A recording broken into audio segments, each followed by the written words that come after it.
Dans cette vidéo, nous allons voir comment représenter graphiquement une suite. Alors, à quoi ça sert? À conjecturer son sens de variation, mais aussi sa limite éventuelle. Selon si la suite est définie de manière explicite ou par récurrence, on ne va pas représenter les termes sous la même forme.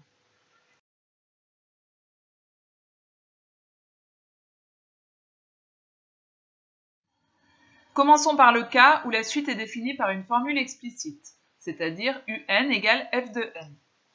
On représente alors la suite par ce qu'on appelle un nuage de points, c'est-à-dire des points placés dans un repère. Pour cela, on commence par calculer les termes qu'on veut représenter, puis on place les points de coordonnées n, un, avec n entier naturel, dans le repère. Ça veut dire que les valeurs des termes de la suite se liront sur l'axe des ordonnées.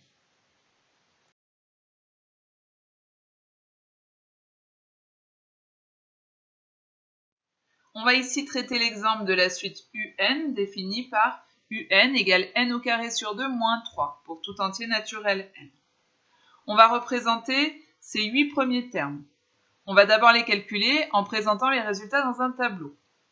Alors pour n égale 0, U0 c'est 0 au carré sur 2 moins 3, c'est-à-dire moins 3. U1 c'est 1 au carré sur 2 moins 3, donc 0,5 moins 3, donc moins 2,5, etc. On trouve U2 égale moins 1, U3 égale 1,5, U4 égale 5, U5 égale 9,5, U6 égale 15 et U7 égale 21,5. Ensuite, on trace le repère dans lequel on place les points qui vont être de coordonnées 0, moins 3, puis 1, moins 2,5, puis 2, moins 1, etc. On a ainsi représenté les termes de la suite, U0, U1, U2, U3 jusqu'à U7, et on les lit sur l'axe des ordonnées. Ce sont les ordonnées des points qu'on vient de construire. Attention, on ne relie surtout pas ces points, puisque la suite n'est définie que pour n qui est un entier naturel. Contrairement à une fonction, ça n'a aucun sens de tracer une courbe. On s'en tient bien à un nuage de points. Ceci dit, ces points appartiennent tous à la courbe représentative de la fonction qui est définie par f de x égale x au carré sur 2 moins 3.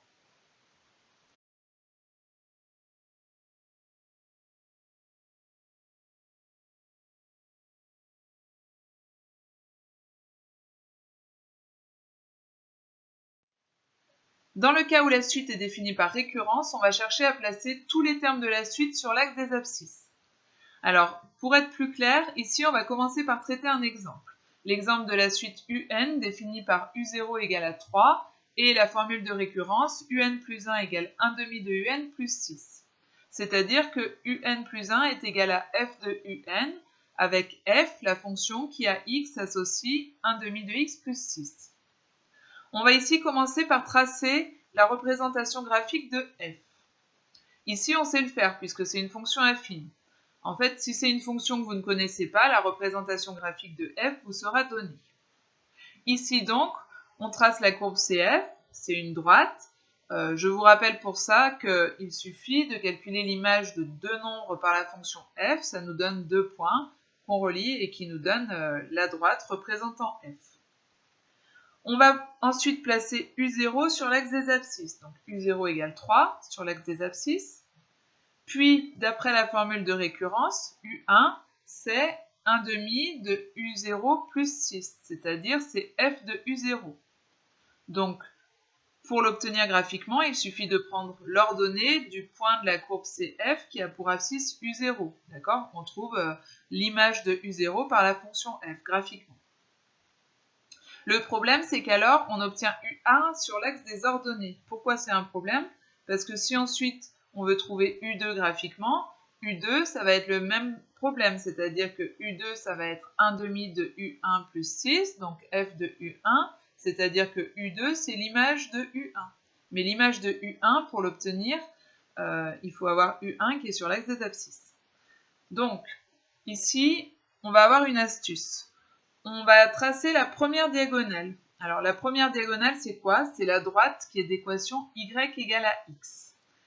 Sa particularité à cette droite, c'est que n'importe quel point sur cette droite a son abscisse qui est égale à son ordonnée. On a y égale à x. Donc, on va pouvoir se servir de cette diagonale pour transférer sur l'axe des abscisses tout ce qui peut se trouver sur l'axe des ordonnées. Donc, je reprends U1 qui est sur l'axe des ordonnées et je viens chercher le point de cette droite y égale à x qui a pour ordonnée U1. Ce point-là, il a aussi pour abscisse U1. Donc, de cette façon, j'obtiens U1 sur l'axe des abscisses. Et puis, on va continuer de cette façon pour les autres termes. U2, c'est l'image de U1 par la fonction f. Donc, je viens chercher l'image de U1 par la fonction f et j'obtiens U2 en ordonnée. Je convertis ensuite U2 sur l'axe des abscisses. Je le convertis, je le transfère sur l'axe des abscisses. Je le transfère grâce à la droite d'équation y égale à x. Et je trouve U2 donc sur mon axe des abscisses. Et je continue. U3, c'est l'image de U2, je l'obtiens sur l'axe des ordonnées, puis je le transfère sur l'axe des abscisses grâce à la première diagonale.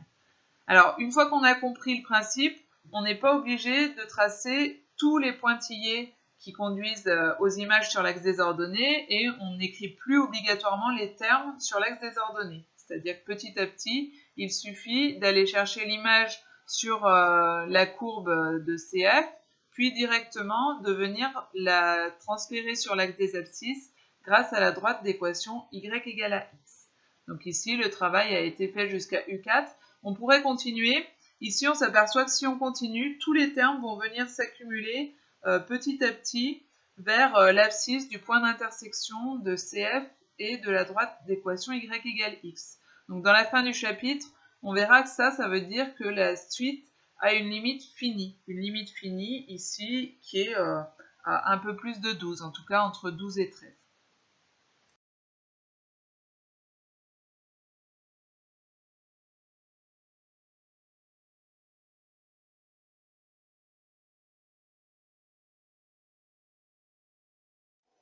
Je termine en récapitulant la méthode de représentation graphique d'une suite définie par récurrence. Alors le principe, c'est de chercher à obtenir les termes de la suite tous sur l'axe des abscisses. Pourquoi? Parce que s'ils sont sur un même axe, on a plus de facilité à les comparer, mais aussi à voir s'ils vont vers une limite finie, infinie. Alors pour ça, on commence toujours par représenter graphiquement la fonction f qui correspond à un plus 1 égale f de un, et la première diagonale, qui est la droite d'équation y égale x. Ensuite, on place notre premier terme sur l'axe des abscisses, puis U1, qui est l'image du premier terme, sur l'axe des ordonnées. On le transfère sur l'axe des abscisses grâce à la première diagonale, et on continue ainsi jusqu'au nombre de termes souhaités.